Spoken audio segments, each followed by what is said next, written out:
the podcast for it. Hello, everyone, and welcome back to another episode of the Bird Brothers podcast. My name is Falcon, and I'm joined as always with my pal Condor. How are you doing today, Condor? Why do you always do that? Because I'm a Always bird like Because you. you're a bird. Oh, I didn't realize I was a bird. My bad. It's a mating season. It's mating season. Nobody told me. And I'm pretending to be a bird. Are you just trying to con me out of this whole thing, man? I am. You find out you're not actually a bird. No, You've I'm been actually like a panda all along or something. No, I am not a panda. I am actually a leprechaun. And you're not giving me any of your gold, are you? No, I'm giving you bronze. Man, everyone knows bronze is not as much fun as gold. But anyway, everybody, it has been a while. We have not recorded for Yeah. almost 2 weeks at this point. About Mr. Falcon was on vacation and I was moving, as you can see from my background. If you watched our such fancy background. If you watched our Demon Slayer movie, you would have seen it, but that's highly adverse. Well, actually, you could probably never seen it at all because it's not even on YouTube. I don't even know what I'm talking about. It's not on YouTube yet. Apologies, I'm just thinking ahead. Anyway, yeah, I moved Yeah. and Falcon here was on vacation. How was your vacation, Falcon? It was very relaxing. It was a lot of fun. I rented a houseboat. Very chill, very quiet. I liked it a lot. Because mosquitoes got in the boat some, which I didn't think about, but you know, minor details. Did they bite you? I got like one bite, so it wasn't terrible. But you know, did you sleep on the boat? Yeah, it was a houseboat, so I had like a bathroom, a bed, a kitchen. It was a lot of fun. Yeah, that actually sounds really cool. I'd like to do something like that one day. It was cool. That's why I went on vacation there. I got out and explored some, but I just kind of chilled on the boat watching TV. You know, they had a TV on the boat. Yeah, they had two. They had one in the bedroom and they had one in the living room. Wow. Was it like a big TV or was it like a small one? Smaller TV. So, I mean, you're on a boat. You don't have a ton of space. Well, my TV is a 40-inch, so I don't know if that's like the size of the TV on there, if it's be small. No. The TV in the living room might have been like a 30-inch. But then the TV in the bedroom was probably like a 20-inch or something. It wasn't very big. Okay, well that seems fair. Mm-hmm. Honestly, I'm just so used to my 40-inch TV now that I don't understand how I could ever use a 32-inch. It's just so big and it's so perfect. I love it. Yeah, I mean, I've got a 40-inch. I think it's a good size. But anyway, this week we are talking about anime. We're talking about anime? What? You didn't know? No. Oh, man. We're obviously talking about Code Geass, right? No. That's next week, Condor. What? You already spoiled it. Code Geass Spectacular. Anyway, we're talking about the Great Pretender this week. Wait, what are we talking about? The Great Pretender. No, you're conning me. I don't believe you. I'm conning you. Oh, I don't man, how'd you know? We're obviously talking about Ruby because of that awesome background, right? We're not watching The Great Pretender. That's no one cares about your Ruby background. That's a movie. What are you talking about? That's a movie. Is it a movie? Yeah. Is there a movie called The Great Pretender? Of course. What did you watch? I watched the movie. I watched the Netflix original anime, The Great Pretender. Anime? We don't watch anime. We're not weebs. Mm-hmm. I am not seeing a movie called The Great Pretender. Really? I'm only seeing about the anime. Oh, wait, there we go. A 1991 Hong Kong comedy directed by Ronnie Yu. That's funny because when I type in a 2018 drama directed by Nathan Silver. That's actually funny because when I type in The Great Pretender, it's literally the movie that appears. I don't even see the anime. There's also a game show from Britain called The Great Pretender. Yeah, so I watched the game show, obviously. What did you watch? I watched the anime, like I've been saying. Well, I guess we watched two different things. Yeah, all right, we'll just have to talk about what we each watch separately, you know? Okay. This is why I hate Dark Souls.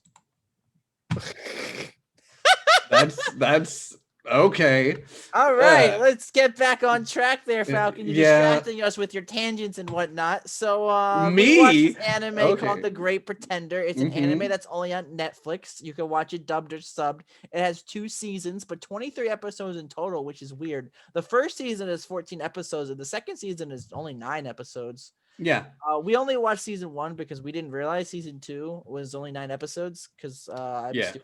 And we were also busy at the time, so that's probably why we didn't watch it. So we only watched season 1, which is fine, which is basically this anime, as Falcon described it to me earlier, is more like a heist anime in a sense, where basically you have this group of people and they're trying to con really high like rich people, not because they're not like because they're the bad guys. They con bad guys because they're good guys. Yeah, they're pretty much like Robin Hood. They're pretty much just like a heist team. If the heist team was Robin Hood, they're finding Except these. they keep the money for themselves. Yeah, no, they wait, find do these. Not all the time. There was that one at the start of case 2 where they conned that guy and gave the money to the employee he just fired. Because it was like set up for like while they were all getting back together. But yeah, it was that employer who like was sexually harassing her and he got fired, and so they ended up like stealing his money and giving it to her. She shared my name. She stole my name. Yeah, she did. Her name was Condor. How it's so crazy. Yeah. Yeah. But yeah, so pretty much that's it. It's about this group of 4 people who who are essentially just con men or swindlers, and they just try to plan these elaborate cons to get money from these really wealthy, terrible people. Well, it's not 4 people. It's like a big group, but like the 4 people are the 4 characters that the anime focuses on. Obviously, it'd be impossible with what they do. It would be impossible to do it with 4 people. Like they go into detail. You would not expect it. Like when I was watching the first case, I want to talk about it a little later, but when I was watching the first case, I was actually surprised by a lot of things that was happening. I'll admit. Hopefully, you probably felt the same way with the first case. Yeah, no, honestly, it was great. When a lot of things happened, and I'm just like, wait, what? Wait, what? Wait, what? You know, the whole time. So, I mean, they had moments like that throughout all of them, but I feel like the first one had the most kind of just like, wait, what? What did they just do? But also it was kind of setting up everything. I don't feel like the second or the third one had the same amount of WTF moments as the first one, because obviously you use the first case to establish the characters, and the second and third one you have the characters and they're basically telling you, hey, this is what's happening. Because in the first one the main character was kind of like left in the dark a lot. So, he is, but not in the second or the third one. So that's why I feel like there wasn't as many WTF. I'm not actually trying to think back. I don't remember any WTF moments. I feel like the second and third cases were more about fleshing out like character backstories. Yes, that's opposed to having like what WTF moments. And I like that. I like that too. That's what I like of those. But I'm saying like for the first case, it's a lot of WTF. That's what I'm saying. Yeah, I definitely feel like I think the first case was probably my favorite of the cases. I want to say it was more exciting and kind of what's going on, and then it all kind of like gets explained at the end, and you see how it all worked. But the thing is, I can't really compare the case for the first case to the third case, because the first case is just way different than the other 2 cases. True. But I mean, I like the first case as a good starting point. The same way with like how why I think Kamoshida is a good starting point for Persona 5. It really gets you into the world. It really gets you to understand everything. That's what I felt like the first case for this anime did. But the third case I like more for the character development.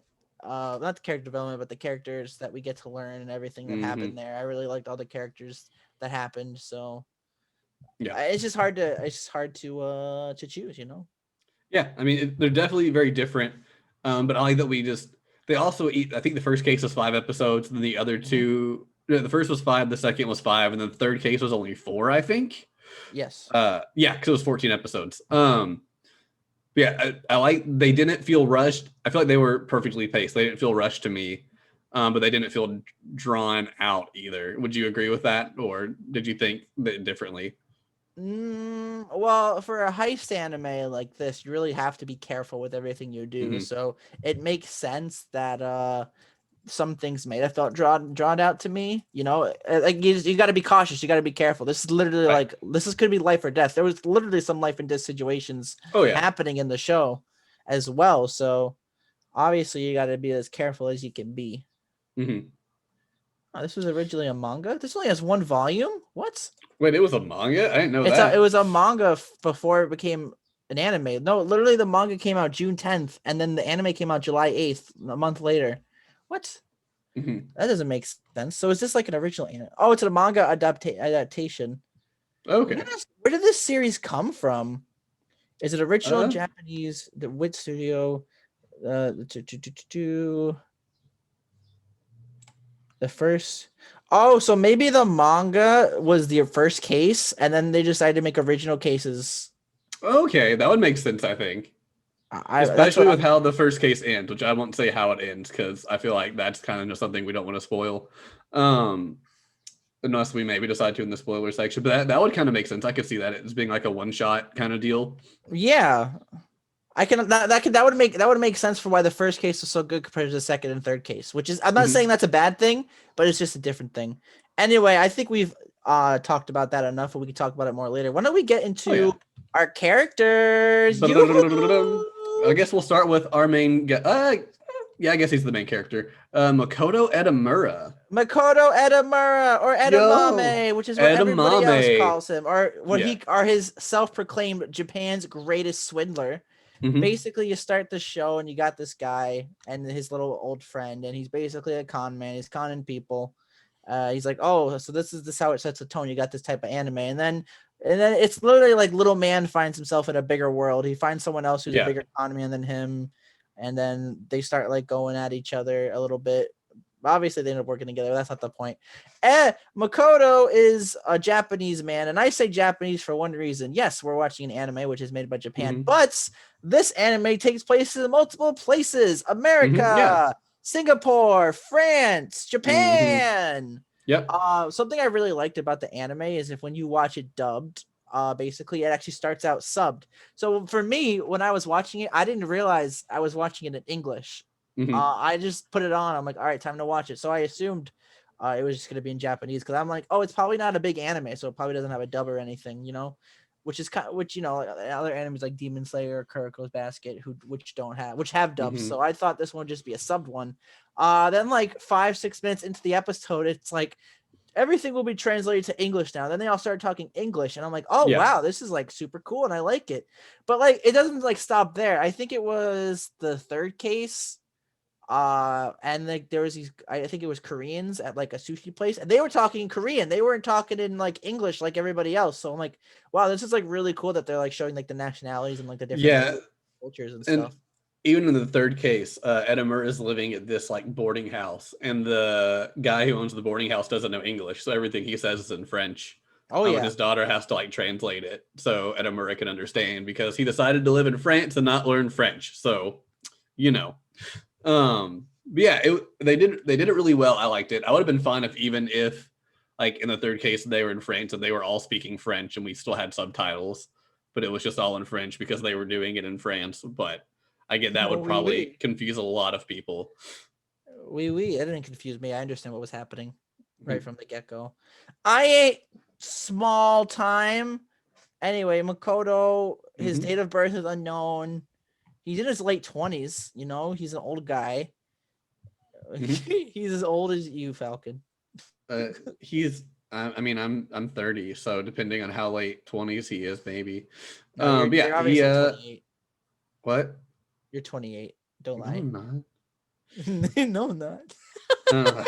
Anyway, so he is working with this guy Kudo, and they're just kind of like low rate con men. Essentially, they're trying to like at the start, I think they're trying to sell water filters to elderly people by saying the water is contaminated or whatever, which turns out is just a test to see if he can pass it to be recruited by Laurent, who's the guy who kind of drags him into this bigger world of scams. The anime was already trying to get you into its like web of its web of novelties right from the get-go, literally right from the get-go. Yeah, and so then he ends up he tries giving Laurent this wallet full of money, and the thing is he's gonna like show him the wallet of money and then slide it back into his hand to give him a wallet of fake money. And they get back from doing that to realize he picked the wallet of money back, and so he's trying to find the guy, and he finds him. They end up going to LA. LA, and that's where the first case kind of happens. He kind of gets pulled in, and they end up having this working relationship together because of it. Now let's see if this character passes the main character test. Did you like him as the main character, Falcon? I know you don't like main characters that much. Did you like Makoto Edamame as a main character? I did, especially at the start. The second and third cases, I don't think he was my favorite, but I think out of the first case, I really liked him the best. But we're kind of seeing this world of high stakes, like conning through his eyes with him for like the first time. So that's why I think we're having all the like WTF moments, because they're not telling him everything. So he's out in the dark about a lot of it. Like even in the first case, they give the first case is dealing with like a drug runner essentially. and Laurent has this candy he's giving people, and they're all acting like they're high. And so he just like shoves one in Edamame's mouth, and he freaks out and runs away, only to find out later that it's not actually drugs; it's just candy. And they have people, like working on the inside to make it seem like it's drugs. It's like all those moments like that to where he's left out of the loop, I feel like made it just even more interesting and kind of made it be like, this dude's crazy. But then you slowly kind of figure everything out by the end. And I liked him as a main character. The second and third, where you kind of know more along what's going along every step of the way, he kind of just felt like he was there. I heavily disagree for the third case. I mean, he plays a lot in the third case, I guess. The second case, thanks to him that everything worked out in the end, a little bit. I really like it.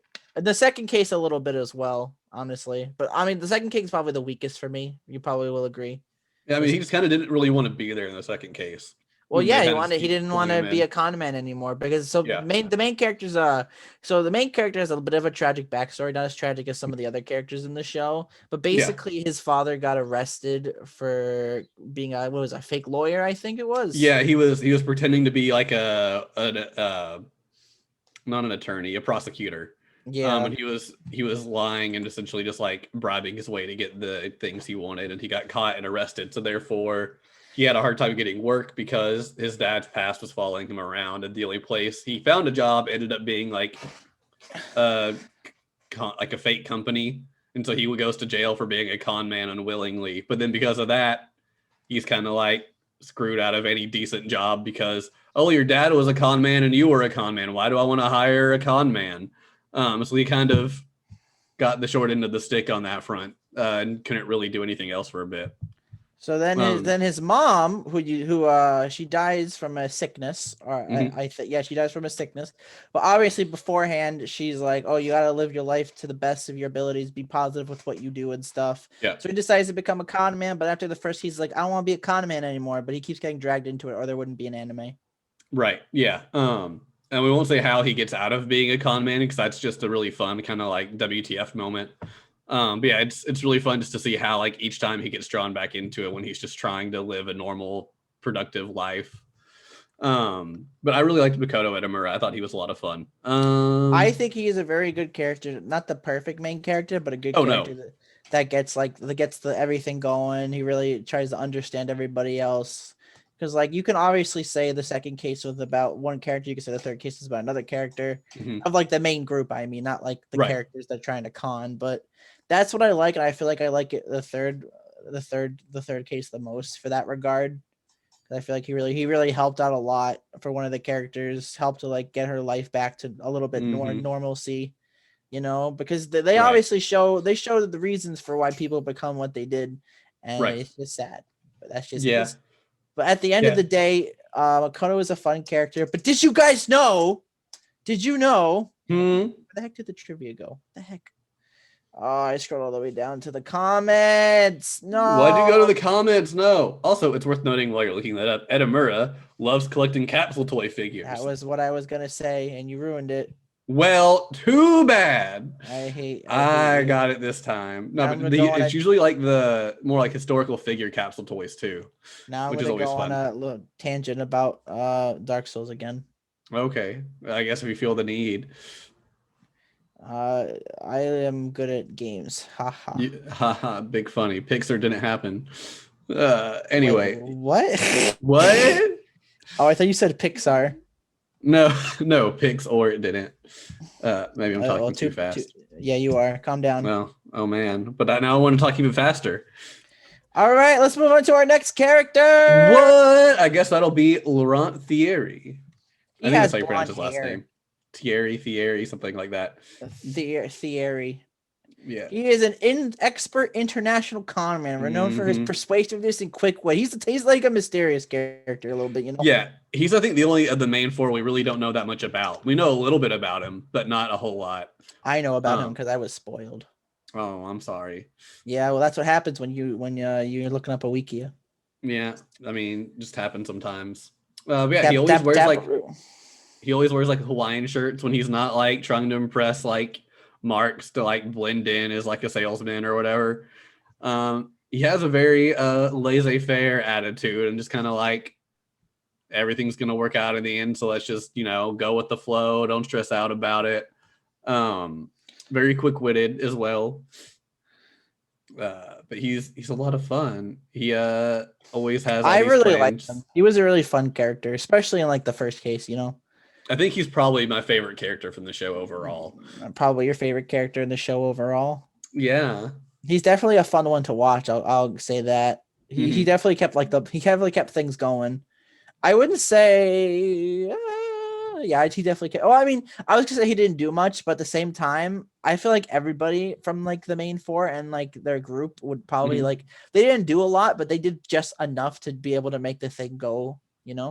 They kind of focused on their area of expertise. So like Edamura is good at kind of like the little odd jobs that they needed to have performed.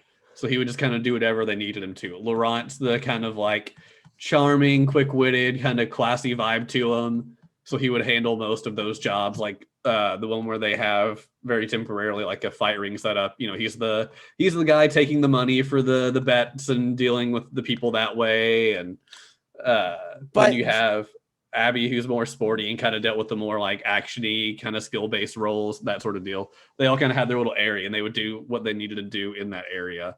I feel. But did you know that Laurent is bisexual? Really? I did not know that. In the second part of screenwriter Ryota Furusawa's interview, he confirms Laurent is attracted to all genders, bisexual. Whoa!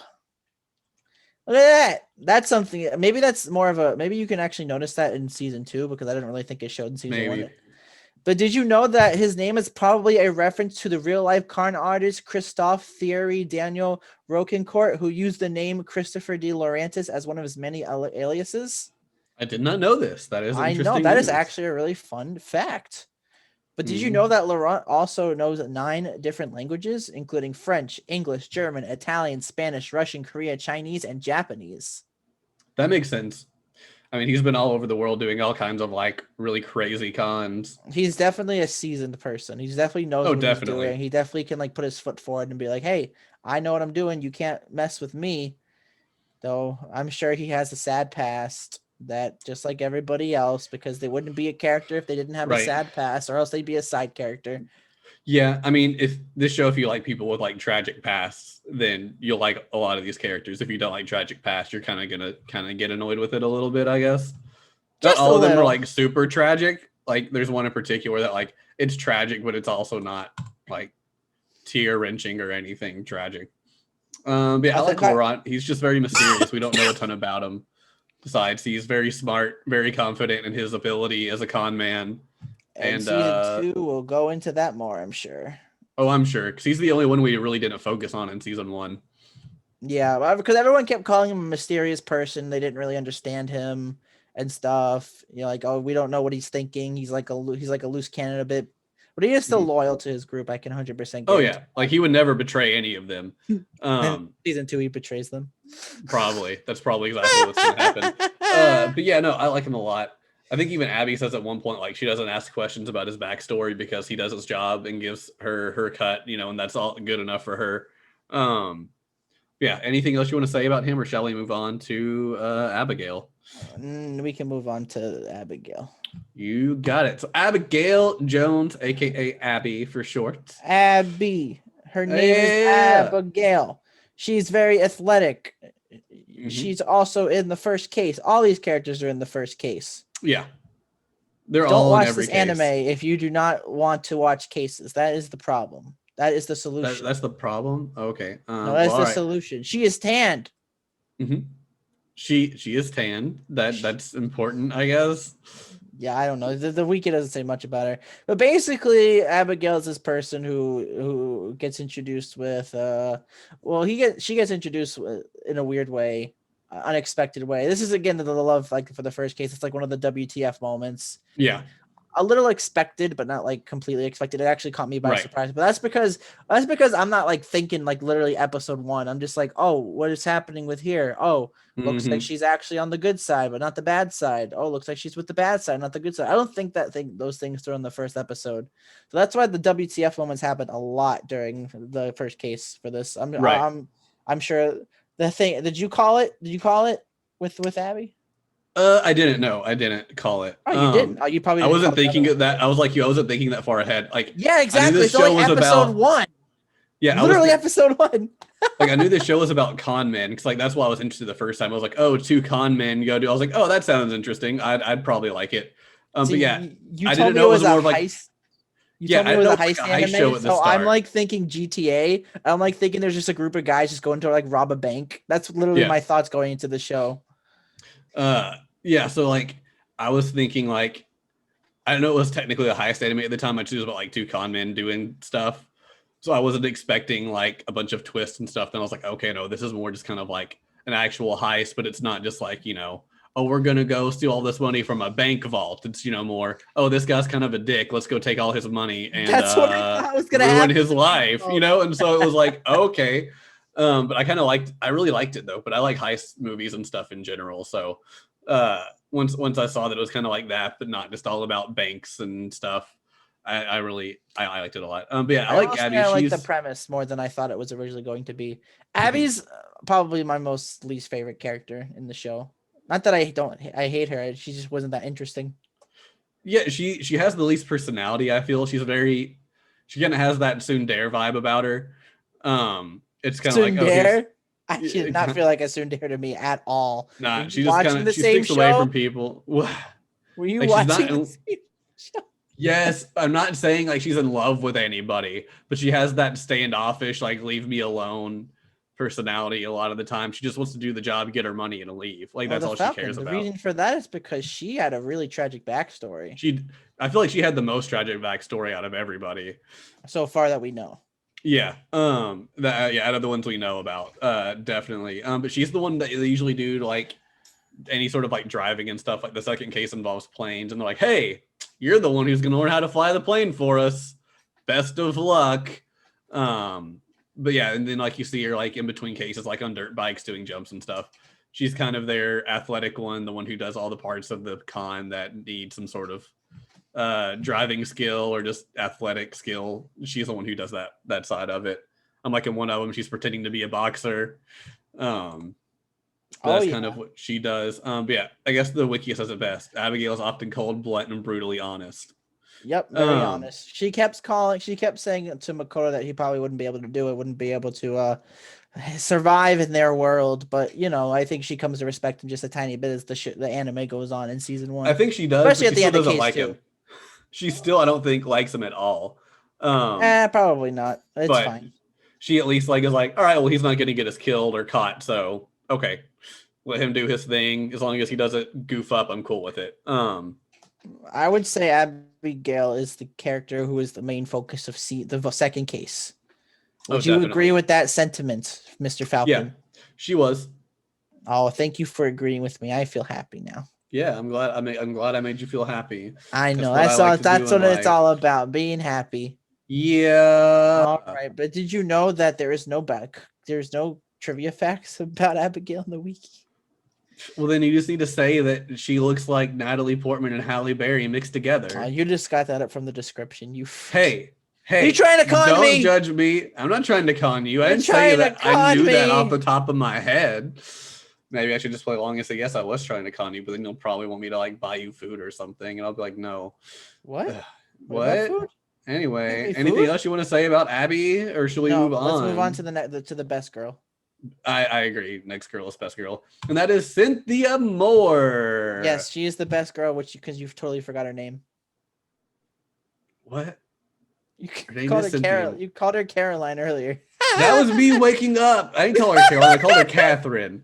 It's dumb. It started with the C. Okay, I got it right, or at least that part right. But I enjoyed Moore. She was the character in the first case that I did not expect to happen at all. Mm-mm. No, she was the biggest kind of like, wait, what? She was the biggest WTF in the first case. I'm gonna say that for a fact. All right. I'm just gonna say this. If you're listening to this podcast, obviously you're not. Do yourself a favor. Don't look up any pictures. Don't do anything. If you're interested in this anime just from us talking to it, go watch it on Netflix. At least the first 5 episodes, and then you'll understand why we're saying all these things. because whenever we get this edited, I might just not put a picture of her. I might just put like a question mark. Be like, a question mark for just put it for all the characters. Like, who's this? Which character is this, you guys? Just put a character from like One Piece or Dragon Ball Z or something. Like, we're talking about Cynthia, and then put Luffy from Pokemon. From Pokemon. Who is also the best girl in Pokemon. I could do that. Just not even put her. Just put a Garchomp on the screen. You are the best girl. That is 100% fact. If your name is Cynthia, you are best girl. Okay. Anyway, Cynthia. Does that include Rugrats, where Cynthia's the Barbie doll? Yes. Oh, okay. Yes. She is in her early mid-40s. She is old. Hey, mid-40s. It's not that old. Okay, Mr. 30 man. Hey, yeah. But she is quite the beauty for a 40-year-old. Mm-hmm. She basically is a part of the team, and she was the main focus of the third case, which I really liked a lot. This is why I really like what Makoto did for her in the third case. I thought it was really sweet and happy. Yeah. But she is she takes pride in her sex appeal. Yeah. That is something she takes pride in, especially in the second case. Mm-hmm. But she does lose her cool when she's called a cougar, so don't call her that. Yeah, she don't like it when people call her that. It just mentioned that despite being in her 40s, she acts like she's in her 20-year-old. She's like in her 20s. Mm-hmm. And she can drink. Oh, can she drink? Oh, can she drink? Oh, can she drink? Mm-hmm. And she has purple eyes, the eyes of royalty. That's how you know she's the best girl, obviously. Abby had purple eyes as well. We're not talking about Abby. We're talking about Cynthia. I'm just saying, if you're not talking about eye color, Abigail also had purple eyes. Yeah, well, Abigail stole them from Cynthia. So. Wow, I didn't know that. Yeah. Wow, it's such terrible. Yeah, it really is terrible. I can't believe it freaking happened. It pisses me off. Wow, I can't believe you feel so strongly about that. I do. I really do. It really just angers me. I don't even know how I'm going to survive anymore. Yeah. Yeah, she's the member of the team who kind of lures the men over. She's the sex appeal. Decisions. She is the sex appeal. I feel like she's also fairly smart. They don't really highlight that, but it seems like she's a very intellectual person. I think all the four characters are highly intellectual people. I don't understand. I think they showed Cynthia's smarts really well. I mean, she was the one who had the idea of the painter guy in the third case. That's actually true. Yeah.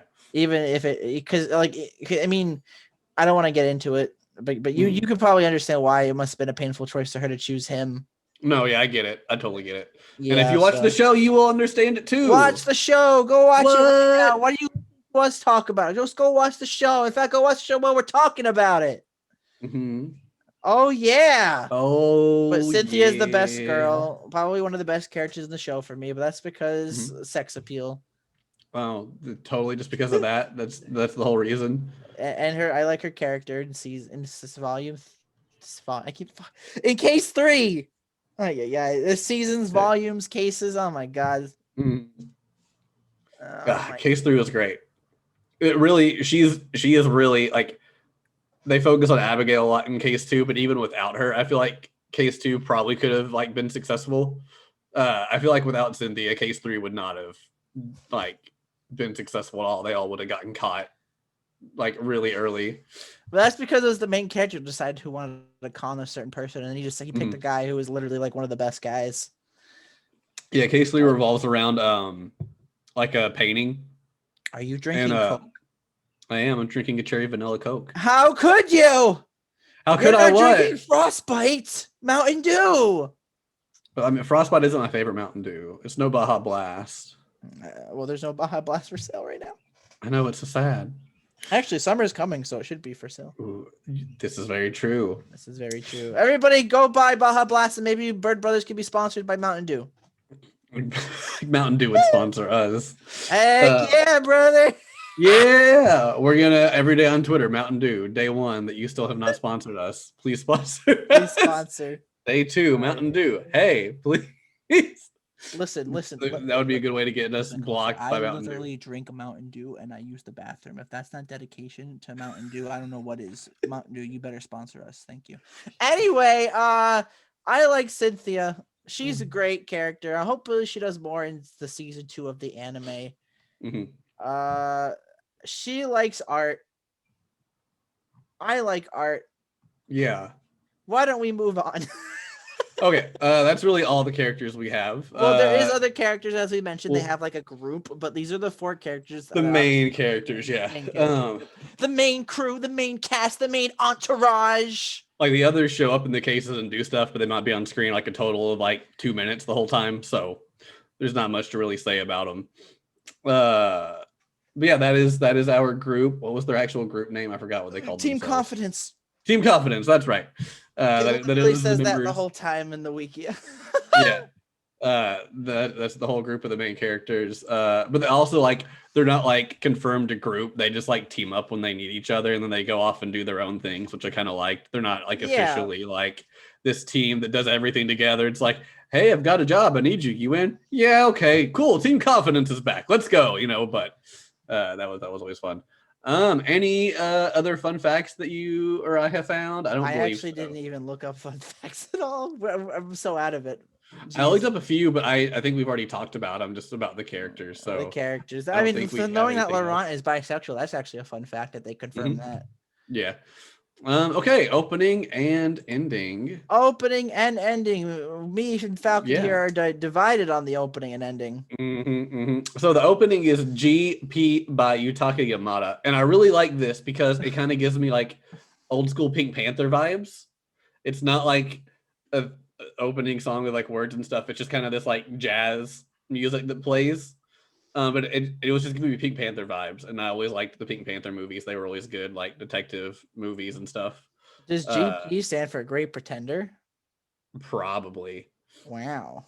It doesn't say. It just says it's called GP, and it is by Yutaka Yamada. Yutaka Yamada. I assume GP familiar. Probably stands for Great Pretender. Yeah, he worked on Tokyo Ghoul. I haven't watched Tokyo Ghoul. Vinland Saga, Tokyo Ghoul, Giri. Yeah, I've not seen any of those. For some reason, I feel like this guy might have done some sort of like video game or something, maybe. I'm seeing only movie works, anime works, and TV drama works. Nothing about video games. Okay, then maybe not. And I'm on this Wikipedia page. Yeah, I just went to the Wikipedia page. I went to my anime list and saw stuff.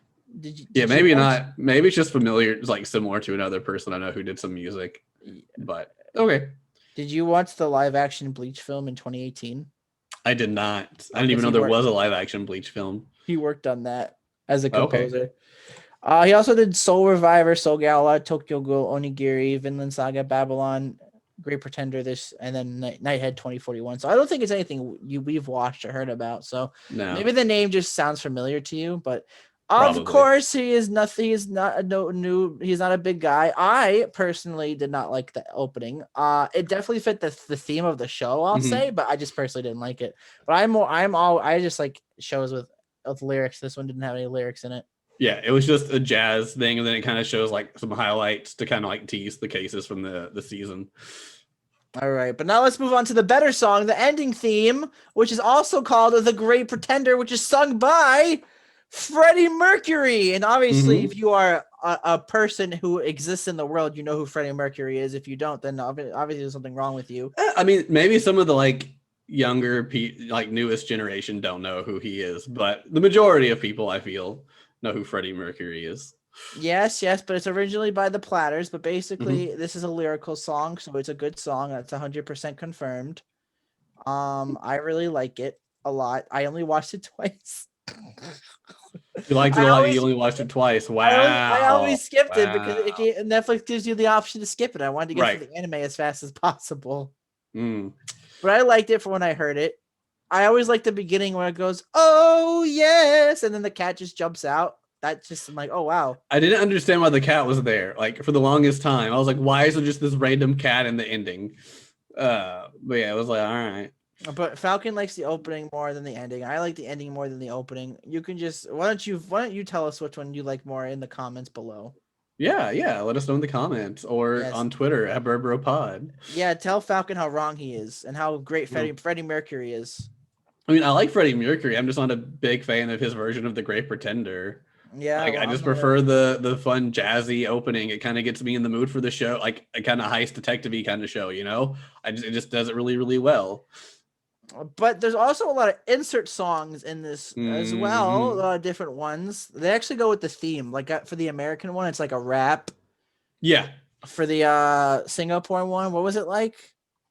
Wasn't more of kind of just like a poppier song. I felt like it was like a poppier song, and then for the France one, it was like a slow song. Like obviously, it was like a love song, like a nice like slow dance song you would slow dance to.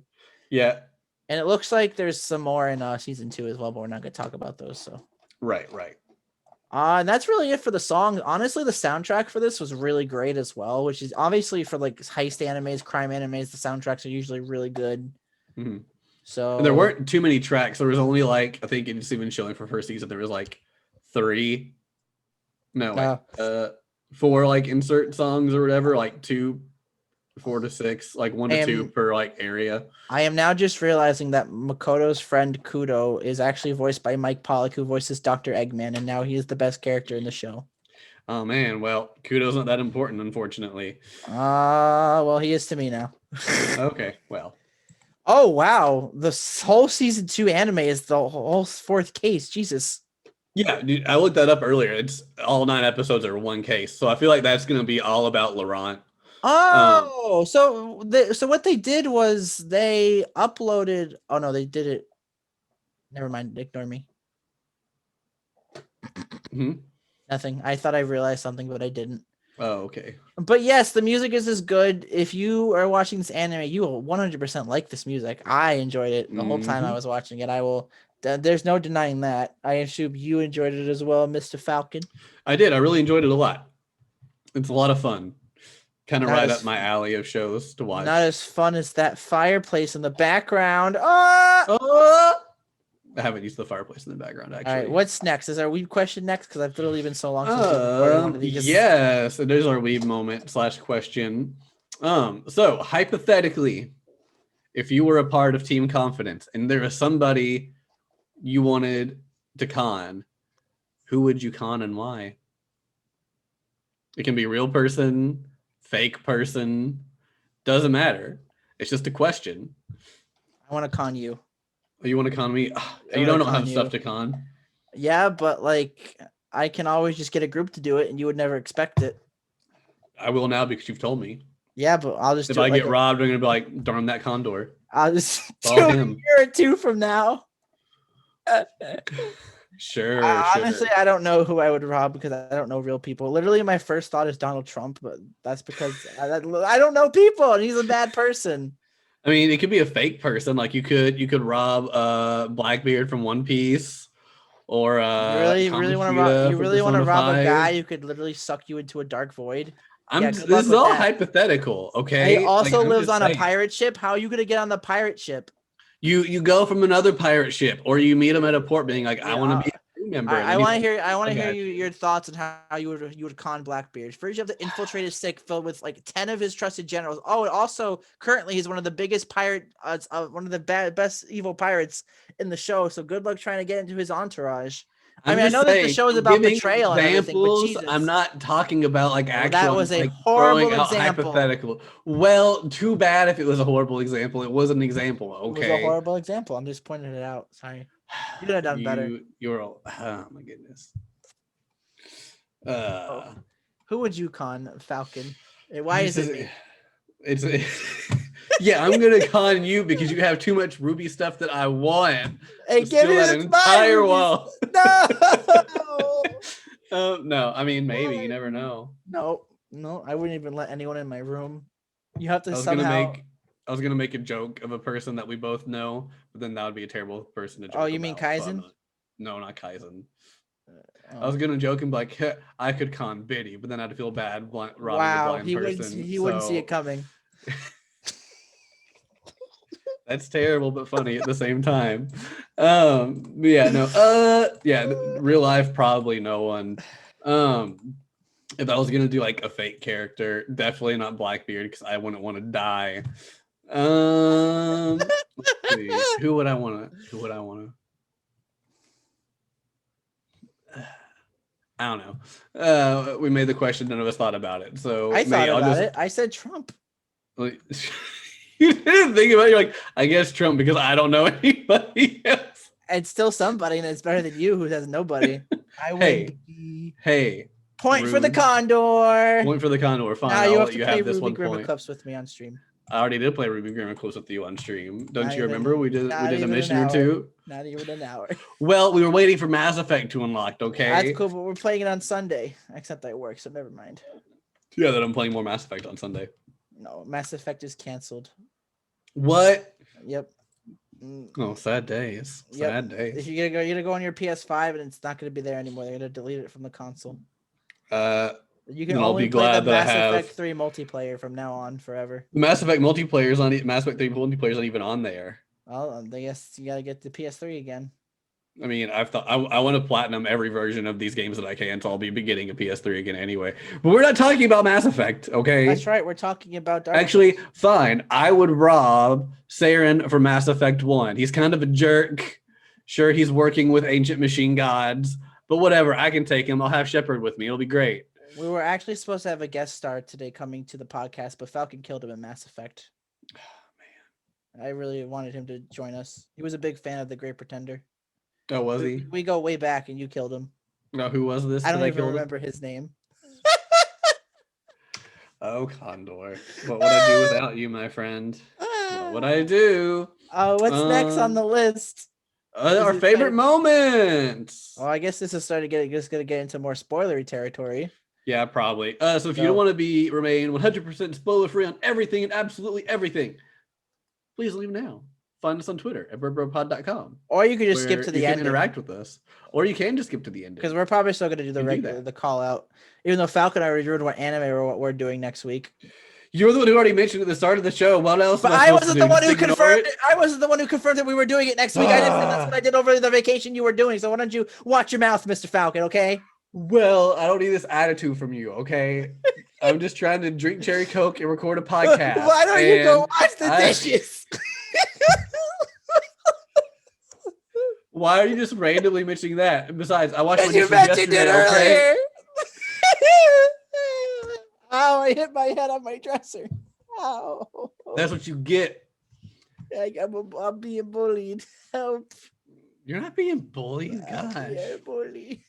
Oh, anyway. Favorite moments. Yeah, so as we mentioned, yeah, there's going to be spoilers for this. We'll be starting now. If you don't like skip to the end or just come back after you've watched it. Yeah. That's what you can do. So I have a lot of favorite moments for this. All right. anime. Start us off. So I'm going to say none of them were from Case 2 because Case 2 was probably the most boringest for me. Not that it was bad, but it was most boring. I think Case 2 is just the least memorable of them. I don't think it's a bad case. I just think the other two did everything a little bit better. Gonna have to start with Case 1, where obviously the part where Abby and Laurent died, because I'm just like, wait, what? They died? And I thought they were actually dead. A part of me, there was a thought in the back of my head thinking, no, they're not actually dead. Because as we mentioned with Cynthia, so Cynthia, when she got introduced, she was introduced as an FBI person. That was my favorite moment, was when you find out like the reveal that she's not actually the FBI person. I didn't expect that at all. Not even when Cynthia was like trading money with the gangster guy. I didn't expect that because I know people are corrupt, even like the cops and everything. So I'm like, this is probably just for her to get money. To just like do it, but like, no, she was on Laurent's team. She was a con man. Laurent and Abby aren't actually dead, but basically they get shot. Makoto goes crazy. He literally holds Cynthia at gunpoint. That was crazy. He runs. The gangster guy follows him, and then the guy who was protecting his bodyguard, who has a son. I really like that, by the way. That bodyguard guy was a really good character. I liked Salvatore a lot. I like that he got a lot of focus. It was really good, and then like. The whole situation resolved itself. Literally, I was literally Makoto on that scene. Like, wait, what? Cynthia was a good guy. They're not actually dead. They actually got him arrested. What? It was all according to plan, and we didn't know. That's what gets you into the show, because it's all a big surprise and everything, and you really Edamura thinks he's just like really botched it up, and then it's like, no, we were in on this all the whole time. Why didn't you tell me? Well, we needed you to be surprised. And it's like, oh, you jerks. But yeah, I like such a great. Which is kind of weird, because if you really think about it, his raw reaction was great, but they still tell him everything in the cases, the second and the third case, yet he still acts like super good in those cases as well. So I think they were more nervous until it was like his first time working with them, if he could pull it off. So I think they just kind of left him out of the loop on a lot of it just to like cover their bases. Then when they found out he's more capable. Spectacularly. Yeah. Oh gosh, yeah. Let's see, what's another favorite moment? I mean, I have more, but it's your turn, so you say a favorite moment. Yeah. I was gonna say originally the Cynthia moment, but that kind of ties in with yours, so I won't. Let's see. Case 2. I like when they're trying to escape the building in Case 2 a lot. And then they jump out the window. Yeah, when they're doing the whole like jump out the window type thing. I really liked that part a lot. That whole little sequence. That's very heist like, you know. It is. It very much is like, oh crap, we got to get out of here now. Let's go. It was definitely a highlight. I did not expect Makoto to just jump out the window. No, not at all. That was completely unexpected. Wasn't it Abby catches him in the plane beneath him, or did he have like I forgot how he doesn't like die from it. I don't know if he had I don't remember how, but I don't have it. No, because he jumped out with Abby. Oh, that's right. He did jump out with Abby. That's right. I think they just landed in the water. Oh yeah, there was like the river or the lake or whatever. Yeah, because remember Abby laughed and then the episode ended. Yeah, that was what I was trying to tie in earlier, saying Abby might have a little bit more respect for him because of after that case. Yeah, he did what he needed to do to get out of there, so then he get caught. That I really liked that moment. The whole lead up to the Sam realizing that he was getting conned and that he needed to go confront them to get his money back, and they had only like 2 minutes or whatever to find a way out, and everything wasn't going entirely to plan. It's like, all right, let's just go to get out of here because we gotta get out. I guess if there was one thing I liked from Case 2, it would be that they let the old guy, like the old guy in the wheelchair, like basically, what was Sam's brother's name? Samson? No, Clark. Basically, because Clark and that guy had like a big rivalry, but there was an accident because of Sam being a booty hole, and but basically it was supposed to be Abigail who was supposed to fly, but instead of Abigail, they let the old guy fly instead, and he was really happy about it, and Clark knew about it too, like halfway through the thing. He figured out when their like planes got close together or whatever. He's like, this doesn't seem like her, and so they like kind of go together. And he was like, all right, it's you. Let's go. Let's see who's better. It was really great. Honestly, I really liked that moment as well. Obviously that wasn't according to their plan, but it didn't really like matter at that point because they were literally at the final step and all the pieces were in place. So they just had to grab the money and run essentially at that point, like when the race was about to end. Like, all right, let's just take the money and leave. Which leads to them jumping out the window. So. Yeah, so it didn't really matter who won or lost. Like they really needed their team to win to like make the other guy mad, but at the same time, if they didn't, it would just be like, okay, well. Basically the conclusion. Let's go. Basically the conclusion of the thing was good. I just realized I never plugged in my dang laptop. Oh man. You running low on juice? Yeah, well, this thing will just die if it does, and I don't want that to happen during the podcast. Yeah, that would be terrible. I'd have to finish the rest by myself. It would become the Falcon cast, not the Bird Brothers cast. All right. Do you have another favorite moment, Falcon? Let's see. I'll pick one from Case 3, I guess. Oh, that's the one I was gonna pick next. You copycat.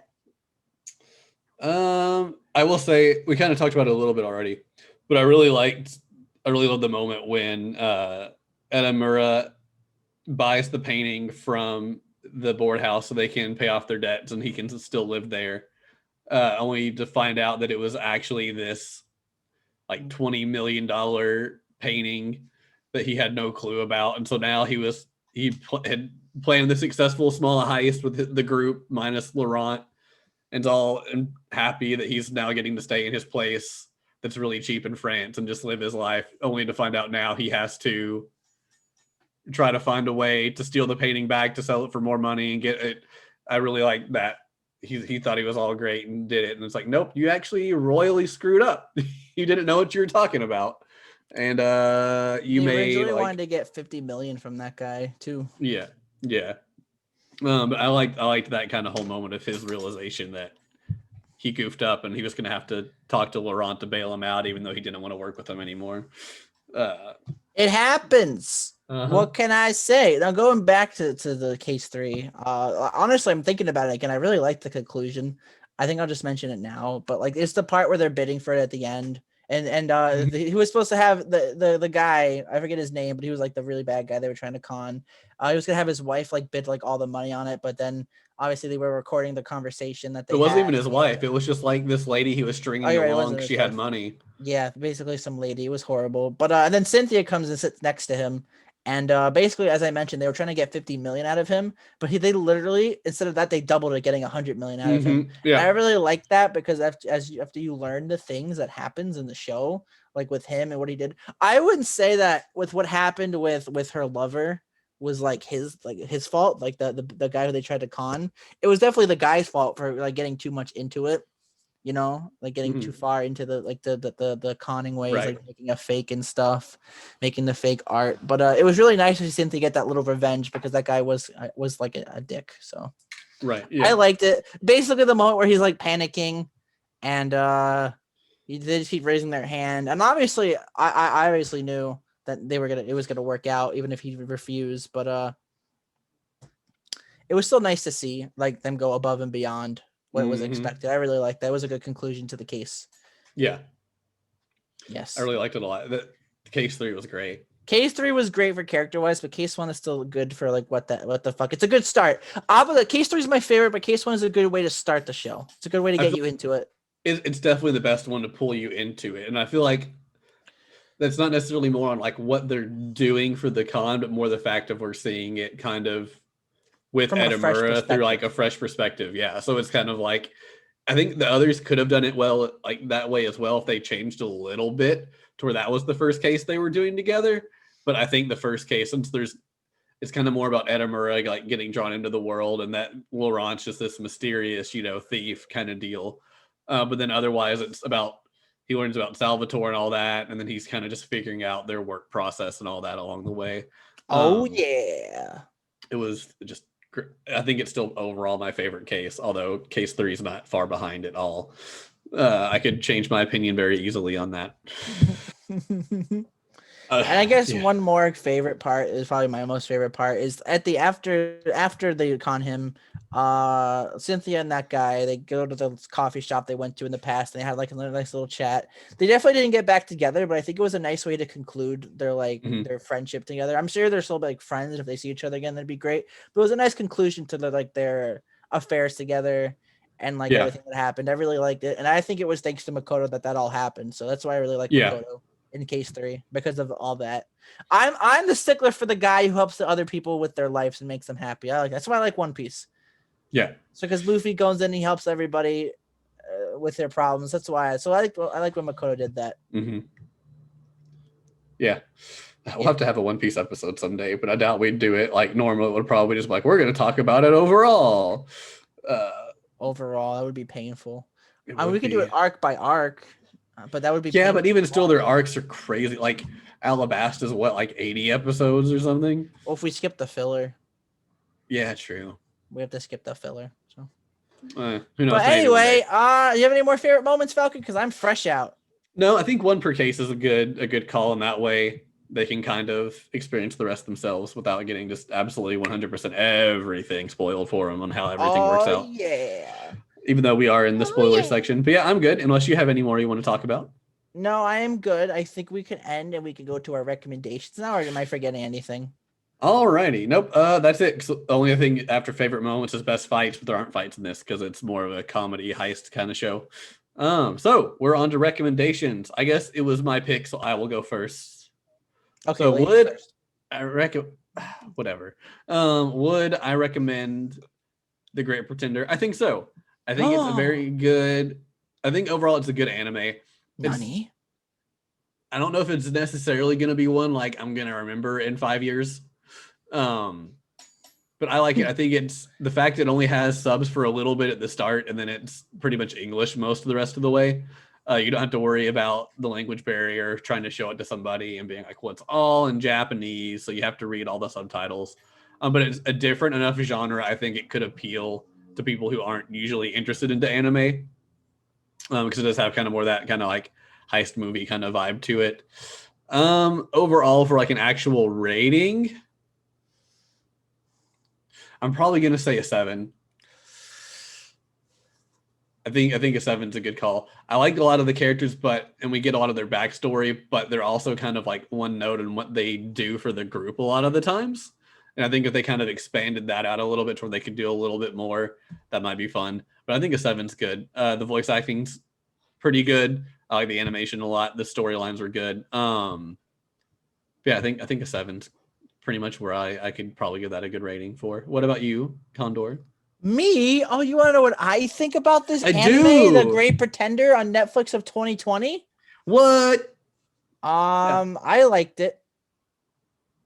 0 out of 10.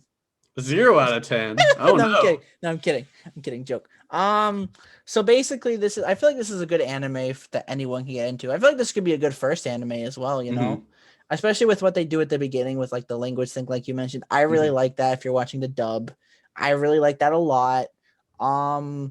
I feel like anyone could get into it. And obviously, as I mentioned before, I don't know if I mentioned it before, but my basis for thinking of how someone would get into anime is if my mom would like it, because my mom does not like watch anime, but we've seen it. I've showed her a few and she's like what she's seen.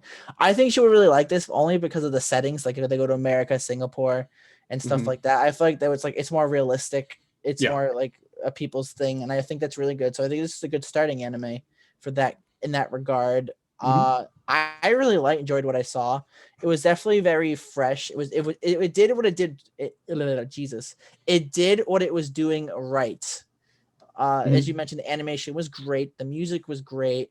And honestly, I honestly probably just, if I have a free day in the future, I'd probably try to like bang out the 9 episodes. In fact, I can see me doing that too. I actually might do that maybe next week or sometime. I don't know, but I would definitely be game to do that because I really liked it. What would I rate this? -5 out of 10. Oh man.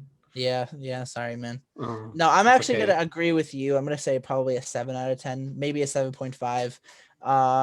It wasn't the most interesting, but it did what it was doing right. Will I remember this? Probably not, because Netflix will probably take it off because they usually do that. I mean, this is an original one, so they usually don't take off the original stuff, do they? Wasn't Seven Deadly Sins an original? Maybe don't they have didn't they take seven Deadly Sins off or something? Or am I I don't know. I'd have to look at that. Netflix takes off series all the time. Anyway, that's not the point. Well, the point is I'm gonna give it the same rating as you. I'm gonna give it a 7 out of 10. I really enjoyed it for what it was doing. I'm looking forward to watching more. Who knows? Maybe they'll make even more after season 2. I'm not entirely sure. That depends. Seven Deadly Sins is still on Netflix. Oh, thanks for spoiling it. You're welcome. Yep. All right. Well, that's it. Yep. So this has been our opinion on The Great Pretender. If you watched it, let us know what you thought either on Twitter at BurberoPod or in the comments on the Podbean page. Just click on The Great Pretender and let us know. That'd be at least be fun to hear from you all what you all think. As we've already said, next week Condor has picked for us to watch Code Geass. And are we doing just season 1 or season 2? It's more like I didn't pick it. It's more like I watched the anime. I watched that anime while you were on vacation. You're like, all right, we're doing a podcast on it. I'm like, okay. Yeah. I mean, to be honest, I'd prefer to do both seasons, but it's like 50 episodes. But you said it yourself, season 2 is better than season 1. I highly agree with that sentiment.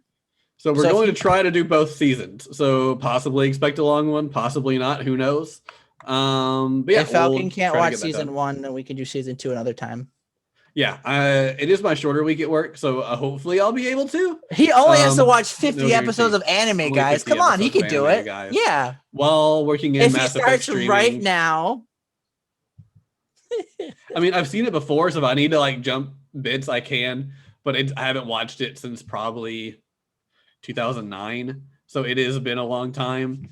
So I definitely will need a refresher. I remember a lot of the main story beats, but Code Geass is one I feel like to give it a fair shake. I need to know more than just the main story beats, fresher on my mind. And we're only doing the anime. We're not doing the movies because apparently the movies is a different canon from what I've heard. Possibly, I'm not sure. No, it does things differently. Apparently, like my friend, I watched this because I was doing a bet with a friend. They told me to watch this anime and they would read Ruby fan fiction. Don't kill me. Didn't they make a season 3 of Code Geass very recently? Soon they confirmed it, but basically it's after the movie, which the newest movie is based off the movies that the 3 movies are like the recaps. That's what I've heard. So basically they told me that like if I'm going to watch the movie, I'd have to they have to tell me some things that are different than what happened in the anime. So if I'm to get back into Code Geass again, I'd probably watch all the movies when I can, and then I can watch the new one, and then I can watch the anime that takes place after the movie. I don't know why they decided to reboot it like that, but that's just the way they did it. I've always been hesitant on the movie because I'm not going to say what happens, but Code Geass season 2 has my favorite anime ending of all time. I love how it ends. So like it has a pretty good ending. I don't want to watch anything further because I'm worried it's going to ruin the ending of season 2 for me. So I've always been very hesitant on like watching more. I'm like kind of just like having the first 2 seasons watched and be done with it. But we'll see if we want to do it for the podcast. I'll probably cave and you just watch the movies. I watch the animes. We talk about it like that. No, you only have to watch 3 movies. Technically, you could do that in a week. Oh, you totally could. I could just watch one movie a night after work and be done. But you know, it happens.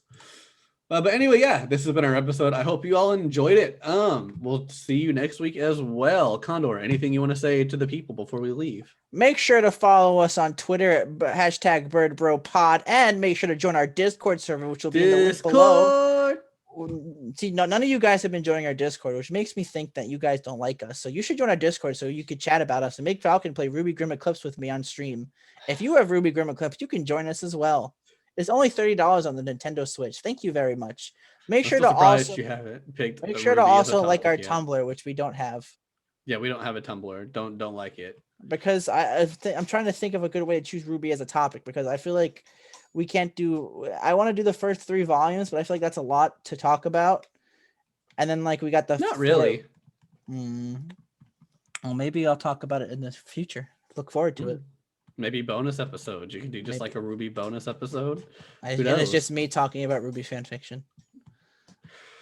Always talking about Ruby fan fiction. All right, always goodbye, with you. everybody. This is it. Goodbye. Yeah. See you next week.